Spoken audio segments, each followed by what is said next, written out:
오늘 제목이 두 개예요, 두 개. 마땅히 기도해야 할 이유라고 제목을 정했고요. 제가 여러분 주보에 보시면 하나님께 영광의 찬송을이라고 제목을 정했습니다. 에베소서에 보면 사도 바울의 기도가 두 군데 언급이 됩니다. 근데 뿐만 아니라 에베소서에는 바울이 에베소 성도들에게 나를 위해서 기도해 달라는 부탁도 나와 있어요.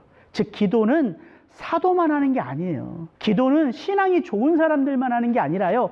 우리 모두가 기도할 수 있다는 말은 우리 모두가 사실은 기도가 필요한 자라는 거죠. 이번 한 주 에베소서 1장 말씀을 읽는 가운데 오늘 우리 본문으로 정했던 3절부터 14절까지는 바울이 기도를 시작하기 전에 하나님께 영광의 찬송을 돌려드리는 대목이에요. 그게 3절부터 14절입니다. 근데 도저히 이 대목을 건너뛰고 15절 바울의 기도로 들어갈 수가 없겠더라고요, 제가. 왜냐하면 제가 이 말씀을 한 주 읽고 묵상하고 공부하면서 이런 느낌을 받았기 때문이에요. 바로 이 느낌. 아, 이거구나. 이거를 깨달았어요, 제가. 은혜로 깨달았기 때문에 여러분에게 거저 나눠드릴 테니까 오늘 이 말씀 잘 마음에 받으시고 새기시기를 축복합니다.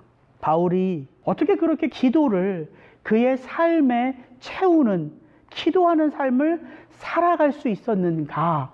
3절부터 14절에 나와 있는 이 고백이 바울이 이렇게 견고하게 어떤 상황 속에서도 흔들리지 않고 멈출 수 없는 기도, 확신에 찬 기도, 본이 되는 기도를 할 수 있었는지가 여기에 담겨져 있더라고요. 그래서 여러분들과 그걸 좀 나누고 싶어요. 교회를 향한 간절한 기도의 비밀은 어디에 있다고요? 하나님을 향한 뜨거운 찬송에 있다고요. 이게 키더라고요, 키.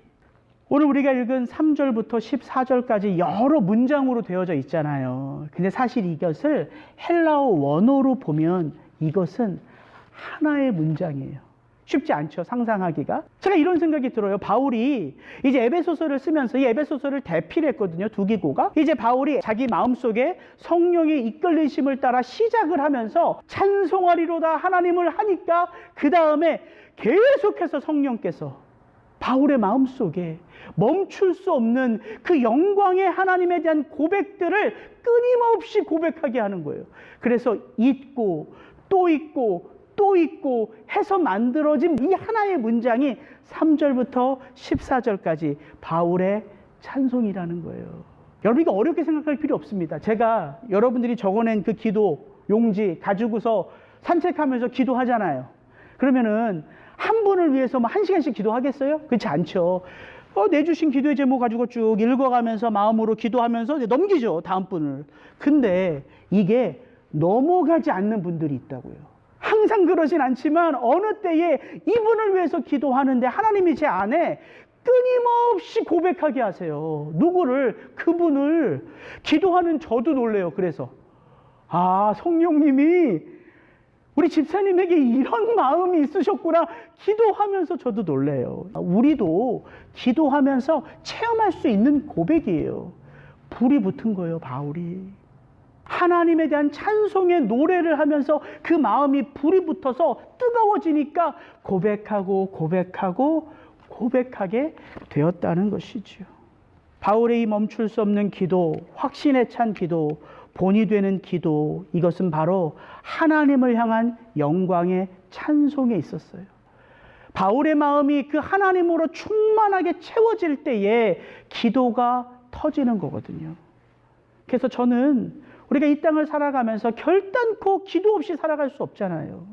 그래서 저는 오늘 이 말씀이 기도를 가지고 이 땅을 살아가야 될 저와 여러분들에게 깊이 새겨져서 우리의 기도도 그렇게 사도 바울처럼 뜨겁게 간절히 터지는 은혜가 있기를 주의 이름으로 축복합니다. 바울은 이 영광스러운 찬송을 이렇게 시작합니다. 3절 같이 한번 읽습니다. 시작.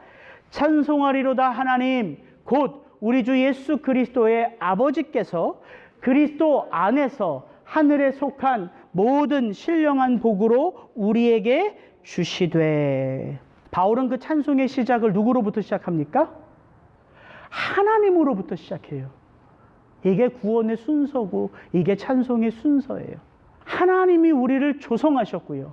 하나님이 우리를 구속하실 계획을 세우셨어요. 그래서 하나님으로부터 시작하는 거예요.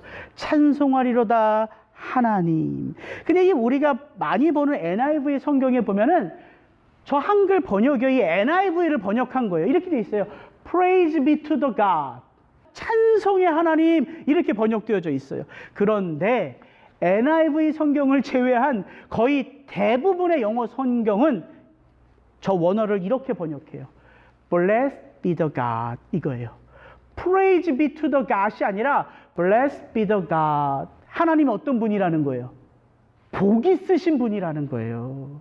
근데 이것을 의역해서 NIV는 그 복 있으신 하나님을 찬송하리로다로 한 거고요. 다른 모든 영어 성경은 그 원어를 그대로 번역한 거예요. 하나님은 어떤 분이시라고요? 복이시라고요. 하나님이 복이세요. 그 하나님이 복이신 게 어떻게 연결돼요? 그 뒤에 연결되는 거예요. 어떻게? Who has blessed us in Christ. 복이신 하나님이 그리스도 예수 안에서 우리에게 뭘 줘요? 신령한 복을 주시는 거예요. 근데 왜 바울이 spiritual gift라고 했을까요? 왜 신령한 복이라고 했을까요? 우리가 너무나도 세상이 주는 기쁨, 세상이 주는 행복을 마치 하나님의 복처럼 여기기 때문이에요. 그래서 성경에 구체적으로 하늘의 복과 땅의 복이 다르다는 것을 말해주고 있는 거예요. 우리가 받는 복은 어떤 복이라고요? 신령한 복이라고요. 성령 안에서 받는 복이라고요. 성령 안에서 깨닫는 복이라고요. 이게 신령한 복이라고요. 그렇다고 해서 여러분 자녀가 잘 되고 남편이 잘 되고 내가 건강한 게 복 아니란 말이 아니라요. 그것은 세상에서 누리는 가운데, 세상에서 살아가는 가운데 필요한 거죠. 그러나 진짜 복은 어떤 복이에요? 영원한 복이 영원한 복. 이 세상에서만 필요한 복이 아니라 영원한 복이 진짜 복이잖아요. 그게 신령한 복이라는 거예요. 저는 이 ESV의 영어 문장을 보면서 Blessed be the God 떠오르는 성경 구절이 있었어요. 너무나 잘 아는, 이거 뭡니까? 마태복음 5장에 나오는 산상수훈을 여는 팔복이에요. 이 팔복은요, 산상수훈을 여는 키거든요, 키. 이 팔복이 뭐예요? 하늘의 영광을 이 땅에서 누리며 살아가는 복 있는 자들에 대한 노래잖아요. 예수님이 하신 거거든요.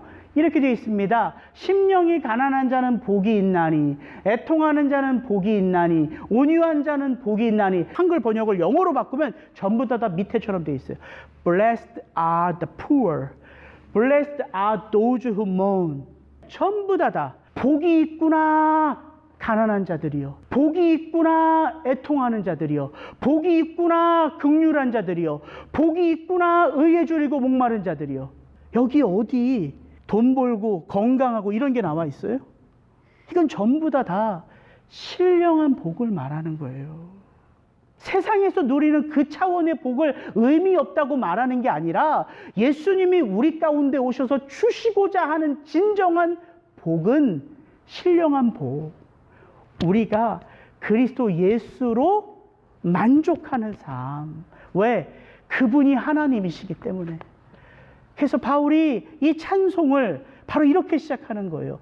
복이 있으신 하나님이여로부터 시작하는 거라는 거죠. 그래서 우리가 마땅히 기도할 수 있는 이유는요, 오늘 설교의 주제입니다. 우리가 어떤 자라고요? 복받은 자라고요. 그 복이 뭐라고요? 신령한 복이라고요. 더 정확하게 말하면 그리스도 예수라고요. 그리스도 예수가 복인 거예요. 그분이 우리의 면류관인 거예요. 그래서 그분을 소유함으로 우리는 이 땅에서 어떻게 살아가요? 하나님의 자녀로 살아가는 거예요. 이게 우리가 기도해야 될 마땅한 이유입니다. 그것을 성경은 이렇게 풀어줘요. 역대하 7장 14절. 내 이름으로 일컫는 내 백성이 그 악한 길에서 떠나 스스로 겸비하고 기도하여 내 얼굴을 구하면 내가 하늘에서 듣고 그 죄를 사하고 그 땅을 고칠지라. 여러분 중보기도 강의 들으시면 꼭 나오는 구절이에요. 솔로몬이 성전을 다 짓고 하나님 앞에 낙성식을 올려드릴 때에 하나님이 솔로몬의 꿈 가운데 나타나셔서 하신 말씀이 바로 이 말씀이에요. 하나님이 이 땅에서 누구를 보신다는 거예요? 내 이름으로 일컫는 내 백성. 그들이 내게 얼굴을 구하고 기도할 때에 그들의 삶을 돌이키실 뿐만 아니라 또 무엇을 고친다고요? 그 땅을 고치신다고요. 여러분이 복의 근원이에요. 밑에 창세기 12장 너무 유명한 말씀이죠. 내가 너로 큰 민족을 이루고 내게 복을 주어 내 이름을 창대케 하리니 너는 뭐가 될지라? 복이 될지라예요.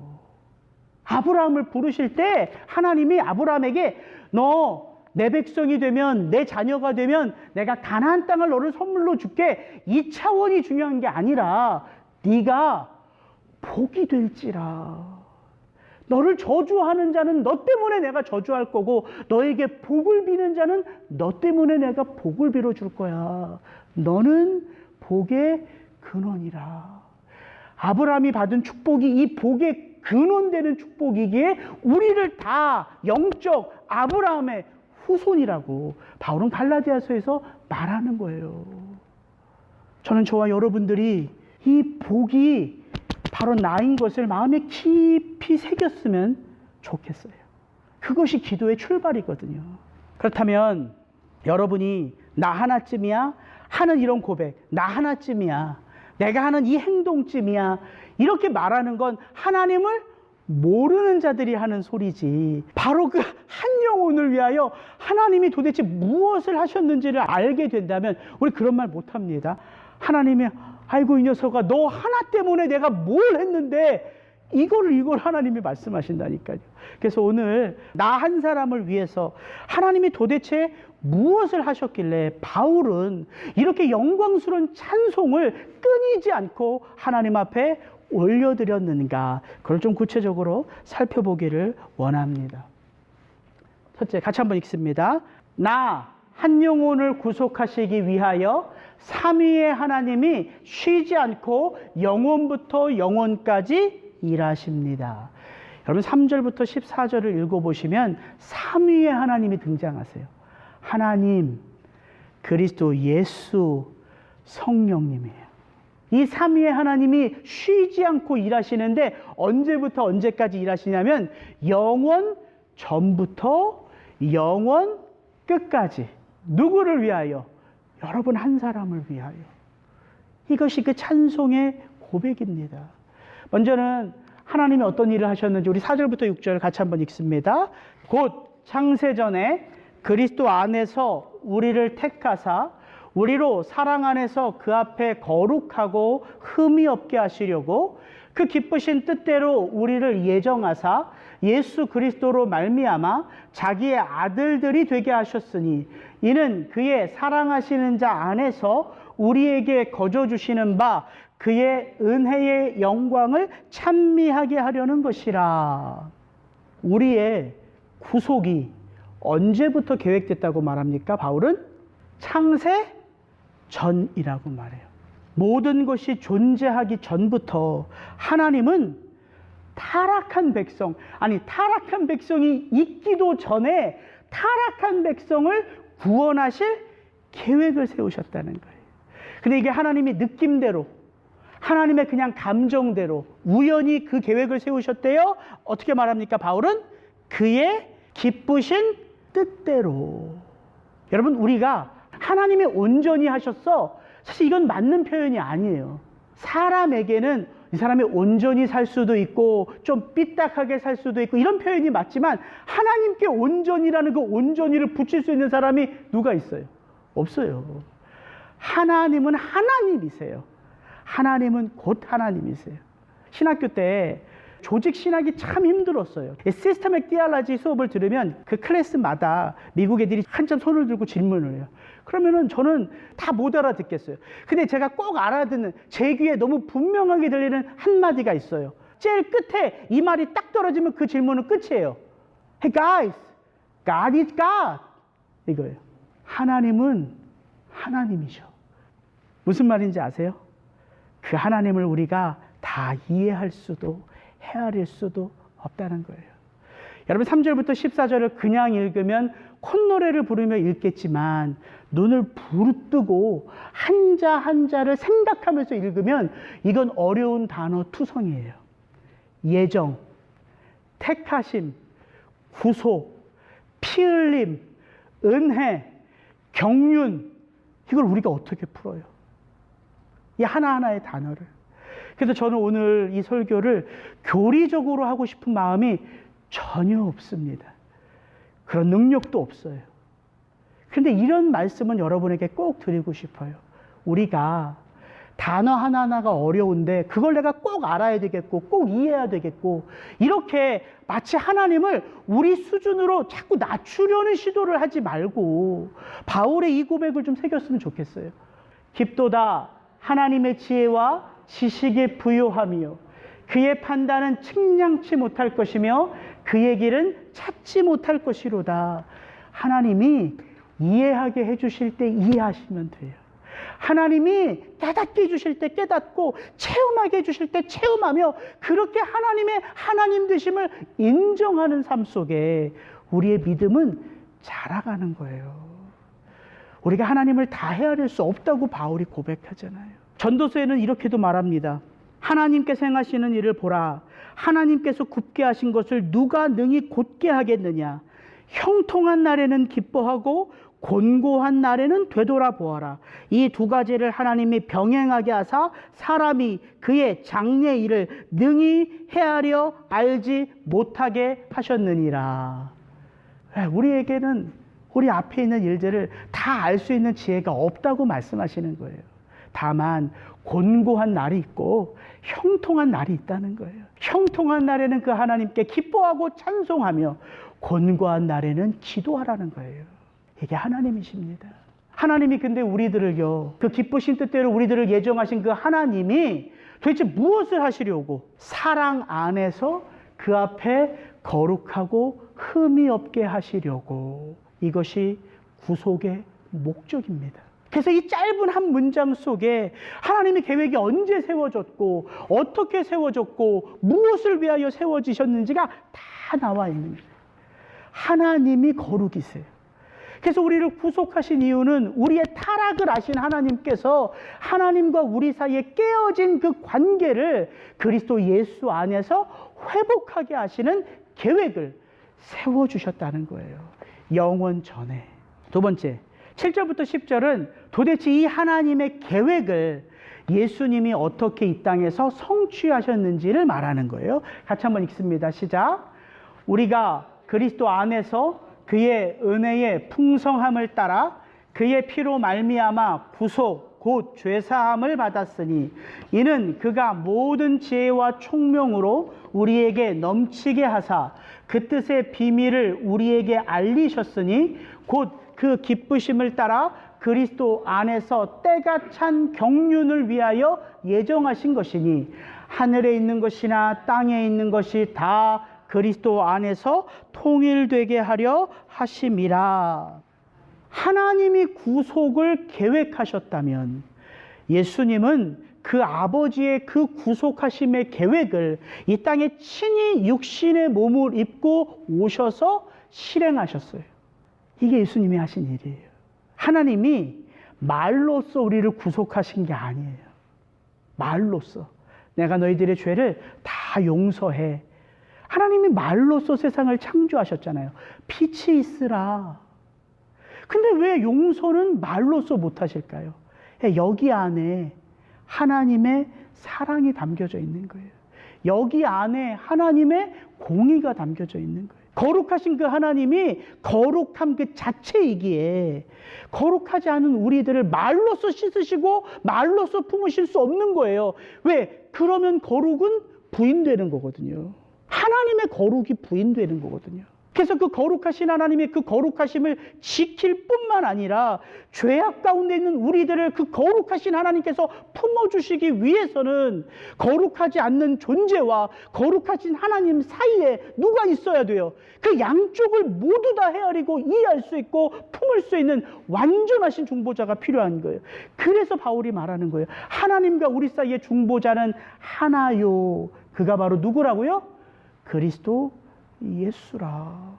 피 흘림이 없이는 사함이 없는 거예요. 저는 이 7절부터 10절을 읽으면서 어떻게 그 용서함의 은혜가 얼마나 풍성한지를 좀 나눌까 생각하다가 제 안에 들어왔던 한 구절이 바로 이 6절의 말씀이었어요. 이거 같이 한번 읽겠습니다. 이는 그의 사랑하시는 자 안에서 우리에게 거저 주시는 바 그의 은혜의 영광을 찬미하게 하려는 것이라.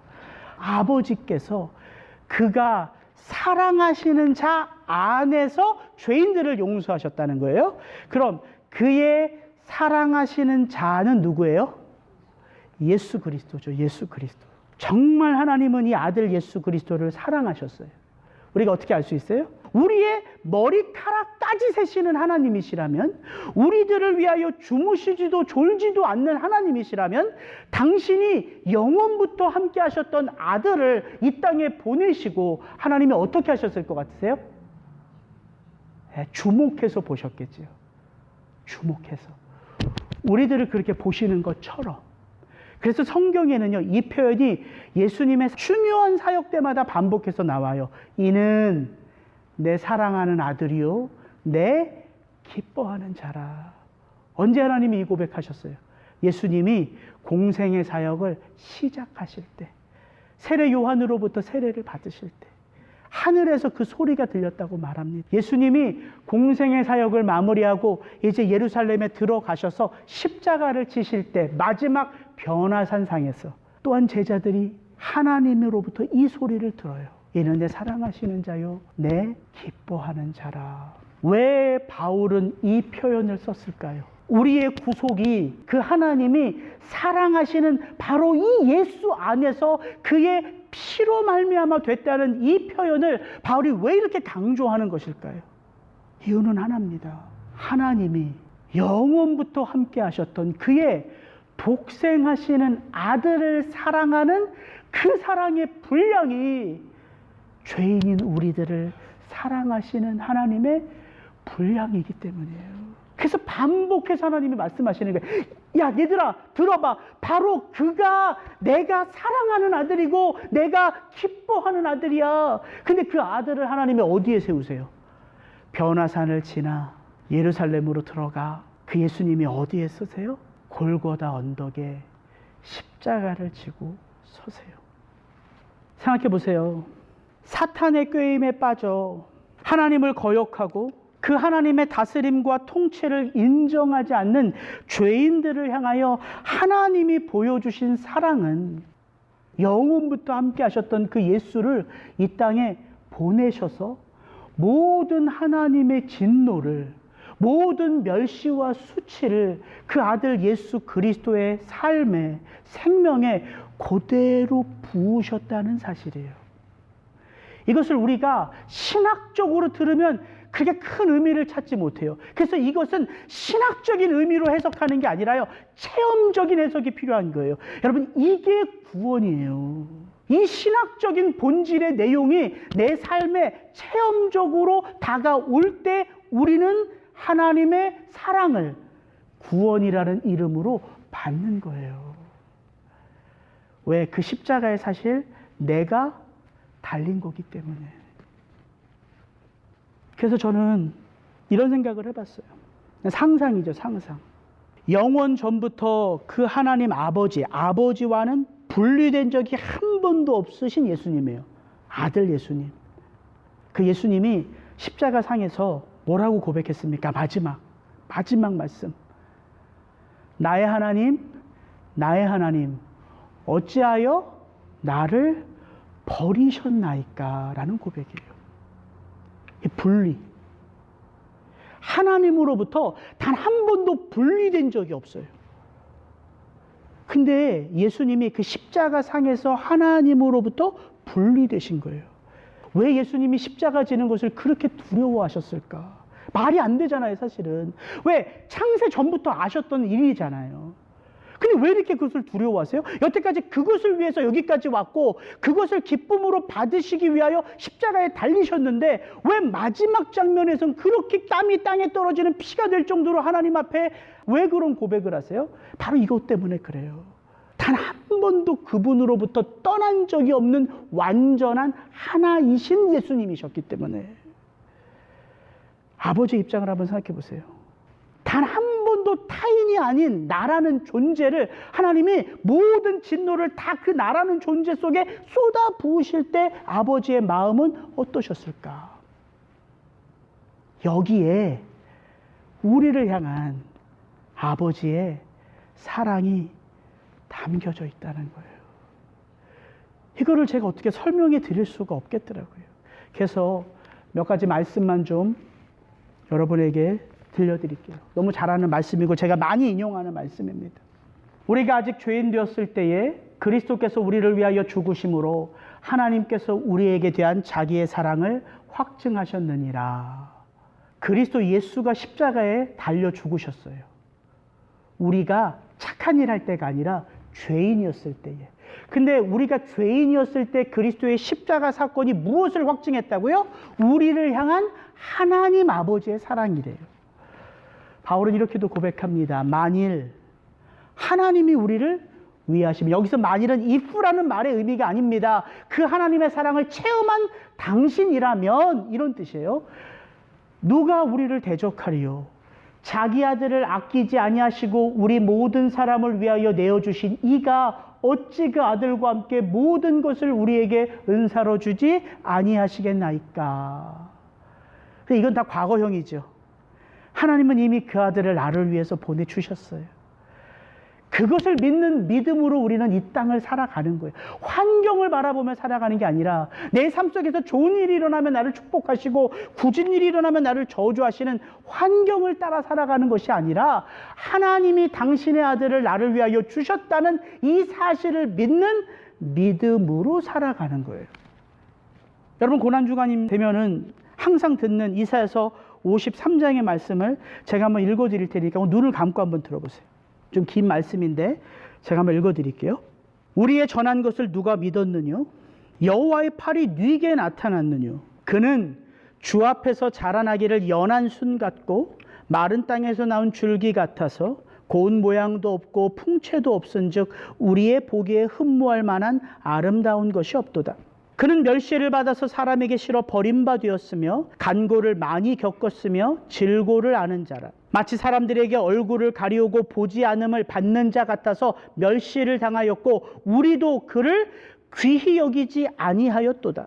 그는 실로 우리의 질고를 지고 우리의 슬픔을 당하였거늘 우리는 생각하기를 그는 징벌을 받아서 하나님께 맞으며 고난을 당한다 하였노라. 마땅히 그 자신의 죄로 그가 찔림은 우리의 허물을 인함이요 그가 상함은 우리의 죄악을 인함이라. 그가 징계를 받음으로 우리가 평화를 누리고 그가 채찍에 맞음으로 우리가 나음을 입었도다. 우리는 다 양 같아서 그릇 행하여 각기 제 길로 갔거늘 여호와께서는 우리 무리의 죄악을 그에게 담당시키셨도다. 그가 곤욕을 당하여 괴로울 때에도 그 입을 열지 아니하였으며 마치 도수장으로 끌려가는 어린 양과 털 깎는 자 앞에 잠잠한 양같이 그 입을 열지 아니하였도다. 그가 곤욕과 신문을 당하고 끌려갔으니 그 세대 중에 누가 생각하기를 그가 산자의 땅에서 끊어짐은 마땅히 형벌받을 내 백성의 허물을 인함이라 하였으리요. 그는 당연히 자기가 받아야 할 죄악을 받은 거다, 다 이렇게 생각한다는 것입니다. 우리가 여기까지는 많이 읽어요. 그 다음이 저는 어저께 읽으면서 제 마음에 너무 깊이 다가왔어요. 이거 잘 들어보십시오.